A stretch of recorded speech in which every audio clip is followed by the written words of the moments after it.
Hey, everybody, welcome back to Oregon Legacy.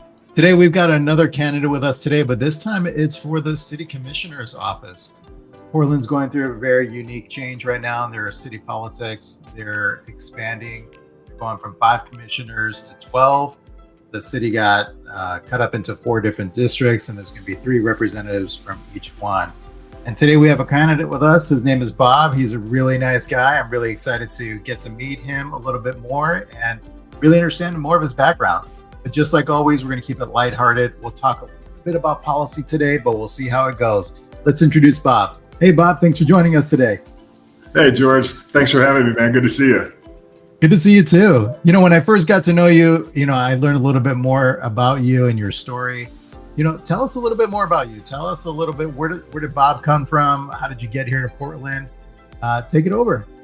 Oh, awesome, man. Yeah. As I mentioned to you, when we first met, I went to Grant High School in the middle 70s. I had a chance to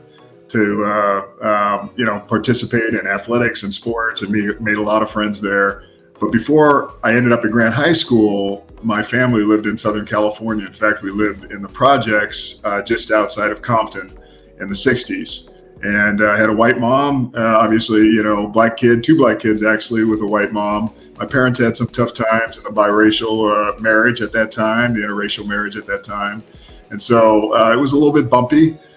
We ended up moving actually from the projects over to Compton, and then from Compton to Long Beach. And ultimately, we ended up moving to Portland in the 70s to get a better life. I'm grateful that my parents actually got back together. My dad is a great guy. I think that, once he moved to Portland, he got settled in, kind of grew out of some of his adolescence. They were young parents when they had me. He got a job as a janitor at the Lewis and Clark Law School.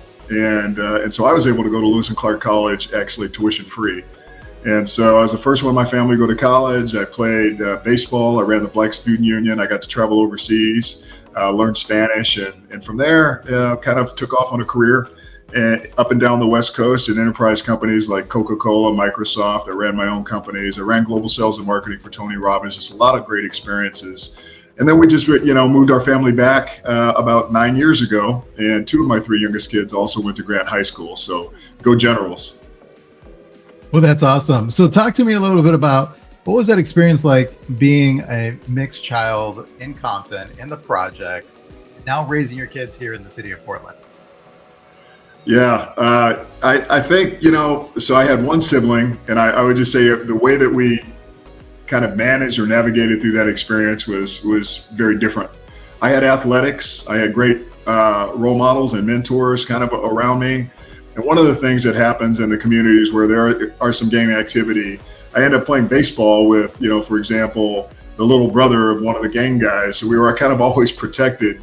If you're a good athlete, they kind of give you a pass. And so I leaned heavily on athletics. And then in addition to that, I think I just had this natural disposition to be optimistic. I knew that, kind of living there didn't define me. I was passing through there, as I say, on my way to something better. And I think, the flip side is she had some challenges with it. I think being mixed race and that at that time frame really affected her. And I think in athletics, you actually get a little bit of a pass because if you're good in sports, then folks kind of accept you. So, but it was tough. I mean, you learn to duck. You learn to stay out of trouble. I kind of just lived on the field or on the courts and was able to kind of navigate through that. So definitely challenging times.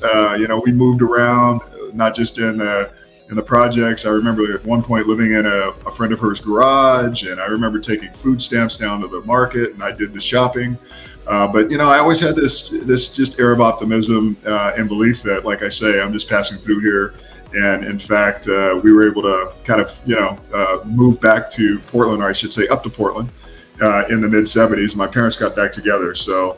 It was a wild ride, but I don't look back at it in a harsh way. I know that there were some things happening around me and some folks, I lost some friends along the way at a young age that were exposed to things. You see things, unfortunately, that a lot of kids shouldn't be around. But, I feel fortunate to kind of move through that experience and kind of end up here in Portland.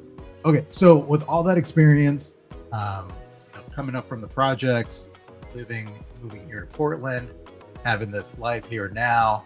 What's motivated you to get into politics? What is it that you want to make a change in?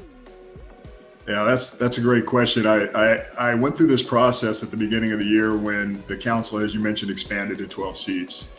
And I'm at this life stage where I'm pretty much semi-retired and I have some time on my hands. And I started to really kind of dig into understanding kind of what this new government will.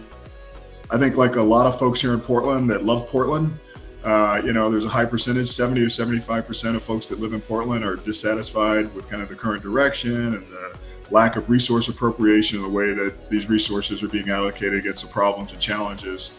And so when I looked at North and Northeast Portland in particular, I think there's about 160,000 folks in this district. And I was told by a friend of mine, he says, Bob, if you took your racial background and your financial background, your social economics and everything else, and you put it into a big pot and made soup out of it, you would come out of the back end of it. And so it kind of like, dawned on me that when I look at the diversity of this community, and the experiences I've had, I actually can relate to a lot of the folks in this community. I always tell folks I can walk to any corner of North or Northeast Portland and be comfortable. A lot of that has to do with my background. When I moved to Portland, in fact, you got to imagine, 30 days earlier, I was in a pretty rugged area, and then I land in Portland. And I show up in July going into my senior year. So I was only at Grant High School 1 year. Well, I played football. So you show up, football starts August 1st, and I showed up August 1st.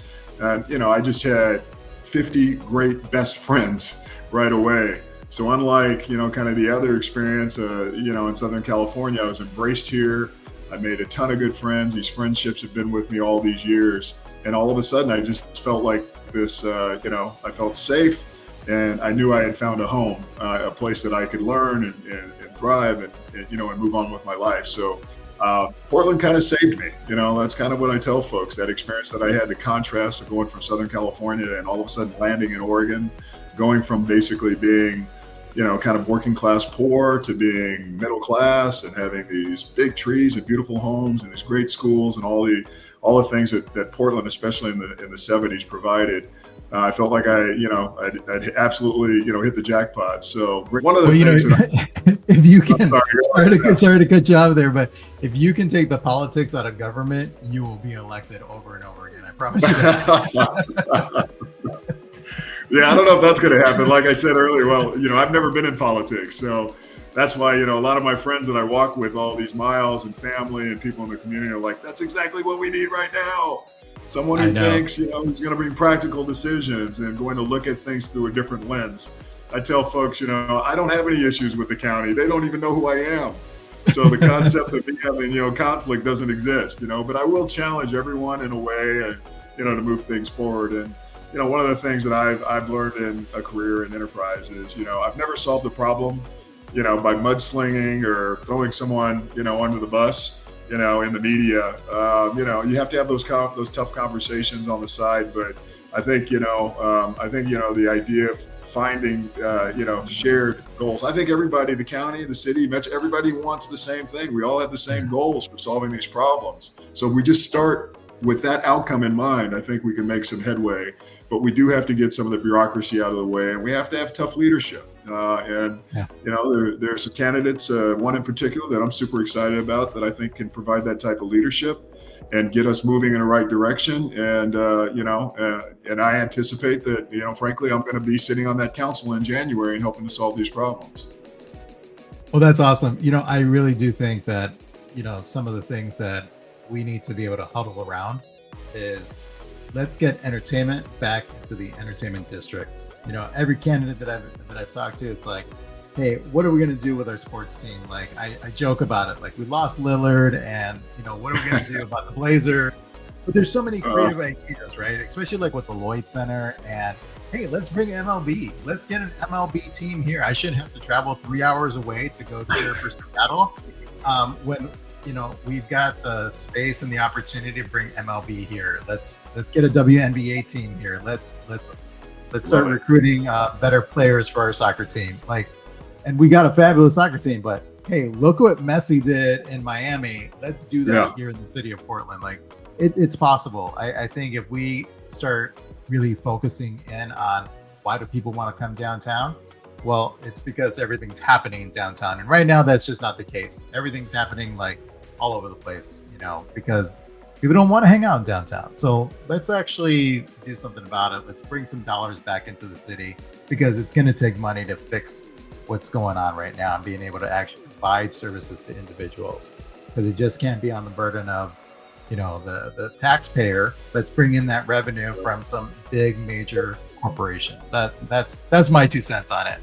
I think yeah, I was going to say, I think you're spot on, because if you think in terms of creating that magnet kind of concept where people used to love to come to Portland because of the food and the nightlife and the rivers and the mountains and the ocean and all the beautiful things we have. But, now folks are going other places and the businesses are suffering. And if the businesses suffer, not only, I think like 27% of the folks that live in the city are associated with a small business, whether it's owning or working there. And that need, and if that's vibrant, then the tax base, continues to move up to be able to support these services. And if the opposite happens, then we're leaning on the taxpayers again, to fund these programs. And one of the things that, in some of the research I've uncovered, we've got like an $8 billion, city budget with 7,000 employees. And that speaks to Mike's concept of we need to get back to running this like an enterprise with metrics and accountability and transparency and so all of those things. So we've got to reinvest, but those small businesses, and business has to thrive. If business is thriving, we have the resources and we have that vibrancy back. And that's going to happen, I think, when we, like you say, when people start to come back, to downtown. And so we have to create an environment that is conducive to bringing folks in, getting excited about being downtown, the art scene, the music scene, the nightlife scene. So when we think about Portland and the challenges that Portland has right now, it's got a lot of challenges, and I think everybody knows that. I think a lot of people are trying to be positive about, changing Portland around. But I think the one thing that I constantly hear from people is, I don't feel safe in downtown. I don't feel safe. I'm going to move my business. It's too expensive, to live in the city of Portland. It's too expensive to have a small business in the city of Portland. And it was really interesting. To sidestep here for a second, I was talking to somebody yesterday from the Portland Business Journal, and they were telling me that, to live in the downtown area, the average income, what they've been able to survey, is about $30,000 a year. Who can afford to live in the city of Portland in the downtown area for $30,000? And I think that's why we're seeing this mass exodus of our downtown area. So, what are your thoughts on that? There's just so much going on with downtown. How do we get downtown back in the right, back to being alive and strong again? I think you're hitting on everything. Like I say, we walked every corner of the city, including the park blocks and all those areas in downtown, and we see a lot of the problems and challenges that they have. And just like your experience, when businesses, you've got COVID, you've got this perfect storm of things that have happened and come together over the last 4 years. So when I say I'm optimistic, I actually, I walk the streets and I see us kind of emerging. But the challenges, they remain. Folks, I think the last 3 years, we've got more folks leaving Portland than coming for the first time in a really long time. Businesses suffered through COVID, and they suffered through, kind of the things that were happening around their businesses, and the lack of having customers come to their doors because they didn't feel safe. And all of those things that played into this perfect storm that impacted businesses. So I think that what's happening is we've got to get to a point where we have that sense, and what I say really kind of the perception of safety. And it's a real thing, but it's also, kind of one of these scenarios when you think about safety. And I use this example, when you're policing an area, and maybe a more affluent white area, and they see police cars. And when I talk to folks, and I live in areas, and I have friends that are that way, they feel really safe when they see more police cars. But then if you go into some communities of color, here in North and Northeast Portland, for example, they don't feel quite as safe. Thank you so much for being here with us today. I do want to be able to give you some last comments, but before I do that, I'm going to put you on the spot. Talked about you're excited about a candidate. Is there a specific candidate that you have officially endorsed, or are you still keeping that close to the chest? Well, no, the thing is that I honestly, I just feel that Renee is the guy for the moment. And I get asked that frequently. I know that it's early in the race. But he's the leader that we need. He's taking on the toughest bureaus and the toughest responsibility. And for me, hey, we may not agree on 100% of everything, but I think we run right down the middle in the middle 80% that are the priorities. And I think he and I are aligned there. So the other candidates, I think, are working through some things. But if I had to pick someone today, I think his leadership skills, are what we need right now. I think the timing is right for Renee. Awesome. Well, everybody heard it here. Bob is endorsing Renee Gonzalez for Portland City Mayor. I'm going to give you some closing comments here. Anything that you'd like to say to the audience?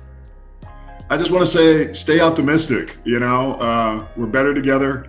I think we're going to get there. I think a lot of folks are starting to sense that we're actually turning the corner a little bit.